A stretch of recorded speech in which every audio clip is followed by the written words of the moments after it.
എല്ലാവർക്കും നമസ്കാരം. അങ്ങനെ കൊരട്ടിയിലെ കോൺഗ്രസ് കൂടുതൽ ഐക്യത്തോടു കൂടി പോകാനായിട്ട് ചില തീരുമാനങ്ങൾ എടുത്തു. പറഞ്ഞു വരുന്നത്, ഞാൻ മുൻപൊരു വീഡിയോ ഇട്ടിരുന്നു. നിലവിലെ കൊരട്ടിയിലെ കോൺഗ്രസിൻ്റെ മണ്ഡലം പ്രസിഡൻ്റായിട്ടുള്ള ലീല സുബ്രഹ്മണ്യൻ അവർ മകൻ്റെ അടുത്തേക്ക് വിദേശയാത്ര പോകുന്നുണ്ട്. അതിൻ്റെ താൽക്കാലിക ചുമതല ഐ ഗ്രൂപ്പിൽ നിന്നും എ ഗ്രൂപ്പിലേക്ക് വന്ന ഒരാൾക്ക് കൊടുക്കാൻ പോകുന്നു.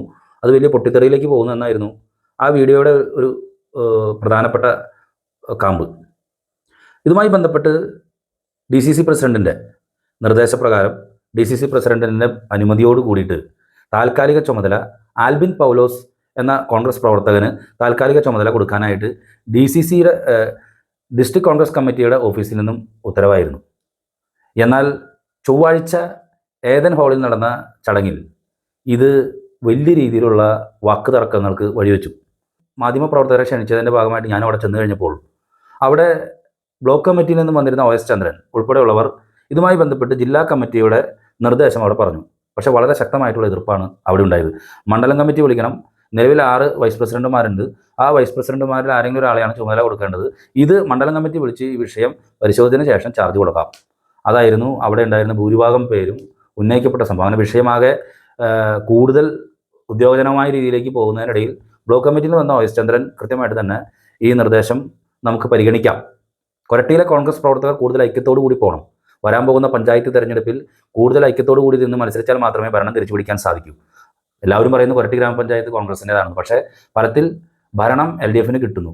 അതിൻ്റെ പ്രധാനപ്പെട്ട കാര്യം ഈ കോൺഗ്രസിൻ്റെ അകത്ത് ഗ്രൂപ്പ് തർക്കമാണെന്നുള്ള കൃത്യമായ കാര്യം OS ചന്ദ്രൻ ആ യോഗത്തിൽ അറിയിച്ചു. അതിനെ തുടർന്ന് ഇപ്പോൾ 2 മാസത്തേക്കാണ് നിലവിലെ മണ്ഡലം പ്രസിഡന്റ് ലീല സുബ്രഹ്മണ്യൻ വിദേശത്തേക്ക് പോകുന്നത്, മകൻ്റെ അടുത്തേക്ക്. അപ്പോൾ അതിൻ്റെ ഭാഗമായിട്ട് 10-ാം തീയതി ആയിരിക്കും അവർ പോകുന്നത്. അതിക്കുള്ളിൽ ഒരു മണ്ഡലം കമ്മിറ്റി വിളിച്ചു ചേർത്ത് ആ മണ്ഡലം കമ്മിറ്റിയിൽ വെച്ച് മണ്ഡലം ഭാരവാഹികളുടെയൊക്കെ തീരുമാനം മനസ്സിലാക്കിയതിൻ്റെ അടിസ്ഥാനത്തിൽ മറ്റു തീരുമാനങ്ങൾ കൈക്കൊള്ളാം.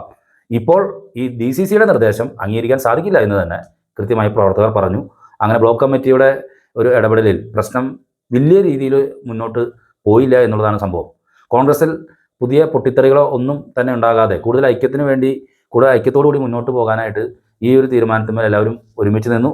ഒരുപക്ഷെ DCC പ്രസിഡന്റിൻ്റെ ഒരു ഉത്തരവ് വന്നതിന് ശേഷം അത് നടപ്പിലാകാതെ പോയ ഏക മണ്ഡലം കമ്മിറ്റി വേണമെങ്കിൽ കൊരട്ടി മണ്ഡലം കമ്മിറ്റിയാണെന്ന് പറയാം. എന്തായിരുന്നാലും ഇതൊക്കെ നല്ലതിനായിരിക്കാം, വിഷയങ്ങൾ പരിഹരിക്കാൻ വേണ്ടിയിട്ടുള്ളതായിരിക്കാം എന്ന് മനസ്സിലാക്കുന്നു. അതിനുശേഷം നെഹ്റു അനുസ്മരണം നടന്നു.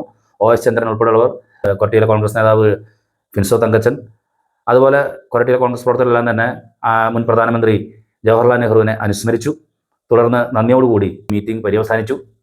എന്നാൽ അതിൽ വേറെ ഒരു നമുക്ക് ജിജ്ഞാസ തോന്നിയ ഒരു സംഭവം, സാധാരണ ഈ അനുസ്മരണങ്ങളിൽ മധുരം വിതരണം ചെയ്യാറില്ല, ലഡു വിതരണം നടത്താറില്ല. പക്ഷേ ഈ നെഹ്റു അനുസ്മരണം കഴിഞ്ഞിട്ട് പ്രവർത്തകരെല്ലാവരും ലഡു വിതരണം ചെയ്യുന്നൊരു കാഴ്ച കണ്ടു. അത് അനുയോജ്യമാണോ എന്നുള്ളത് കോൺഗ്രസ് പ്രവർത്തകർ തന്നെ തീരുമാനിക്കട്ടെ. ഞാനത് അങ്ങനെ ഒരു സംഭവം, ഞാൻ കോൺഗ്രസിൻ്റെ നിരവധി അനുസ്മരണങ്ങൾ പങ്കെടുത്തിട്ടുണ്ട്, പക്ഷെ അങ്ങനെ ഒരു സംഭവം ഞാൻ കണ്ടിട്ടില്ല. അതൊരു പുതിയൊരു സംഭവമാണ്.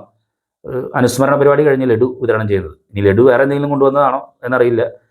പക്ഷെ എന്തായിരുന്നാലും ആ മീറ്റിങ്ങോടുകൂടി കൊരട്ടി കോൺഗ്രസിലെ പ്രശ്നങ്ങൾ വലിയ പൊട്ടിത്തെറിയിലേക്ക് പോകുമെന്നുള്ള വിഷയം അവിടെ പരിസമാപ്തി വീണു. ബ്ലോക്ക് കമ്മിറ്റിയിൽ വന്ന OS ചന്ദ്രൻ്റെ ഇടപെടലും വളരെ നിർണായകമായിരുന്നു.